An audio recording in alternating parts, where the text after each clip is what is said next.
اهلا وسهلا بيكم في حلقة جديدة من يوميات مهندسة.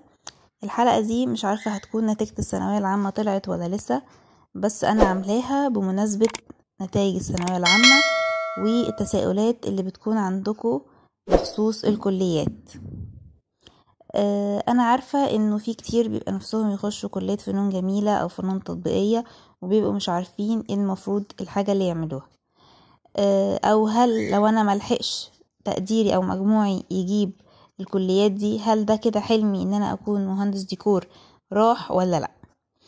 طيب، اول حاجة لو انا عايز مجموعي جاب او انا لسه النتيجة ما بنتش، فانا بروح كلية فنون جميلة اللي في الزمالك لو انا من ساكني القاهرة، وفي فنون جميلة في اسكندرية، وفي المنصورة، وفي اسوان، يعني في كذا محافظة.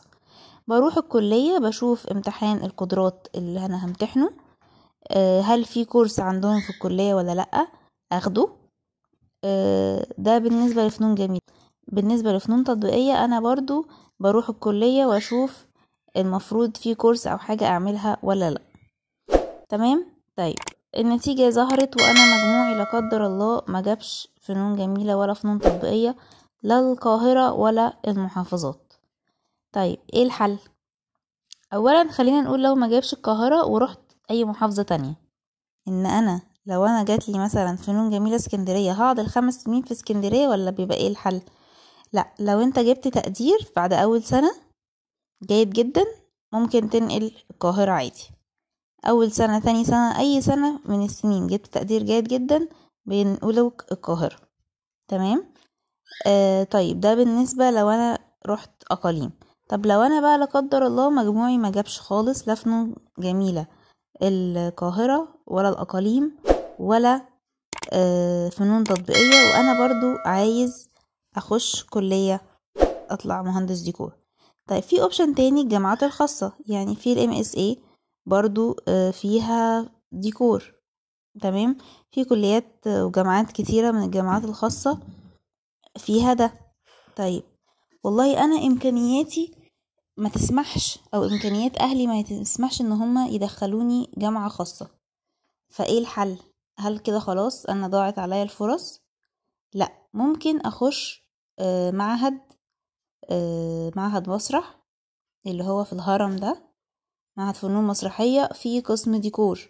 ده بياخد من مجموعة اقل، بس برضو هو ليه امتحانات وشروط، برضو محتاج تروح وتعرف ايه الشروط دي. طيب انا لا قدر الله مجموعي برضو ما جابش كل الكلام ده، وهدخل تجارة انتساب مثلا، او هدخل اي كلية تانية هي دي اللي جاتلي، ايه الحل؟ طيب هتاخد طبعا، هتكمل في الكلية اللي انت فيها، والله لقيت نفسك مشيت في الكلية دي وحبيتها وتمام كان به، لقيت ان انت برضو لسه حلمك ان انت تبقى مهندس ديكور، ممكن زي ما دايما بقولكوا بالكورسات، في اماكن كتير بتدي كورسات معتمدة. اعمل سيرش على النت، عندك الجامعة الامريكية بيدوا كورسات، في دلوقتي يعني مكاتب بيدوا كورسات، في منى حسين دلوقتي مكتب منى حسين بيعملوا كورس وهيعملوا دبلومة كمان، ممكن دبلومة سنة كاملة ممكن تاخدها. في اماكن كتير معتمدة ممكن تاخد فيها كورسات. طيب ده كفاية؟ لا، ده مش كفاية. انت قبل ما تاخد الكورسات دي محتاج تبقى بتعرف البرامج اللي مهندس الديكور دلوقتي بيشتغل بيها. دلوقتي مهندسين الديكور بقوا بيشتغلوا بريفت واوتوكاد و3 دي ماكس، او اي برنامج بيعمل ريندرينج، لان الريفت بيطلع كتل موديلنج، وفوتوشوب طبعا. دي البرامج اللي انا محتاج اتعلمها، ومحتاج اتفرج على فيديوهات كتير، مش بس عندي على القناة، على اليوتيوب عامة، على النت اتفرج على حاجات انجليش، مش لازم بس محتوى عربي، في حاجات كتيرة جدا على الانترنت تخليك تعلم نفسك بنفسك لو كل الحاجات اللي انا قلتها دي مش متاحة ليك.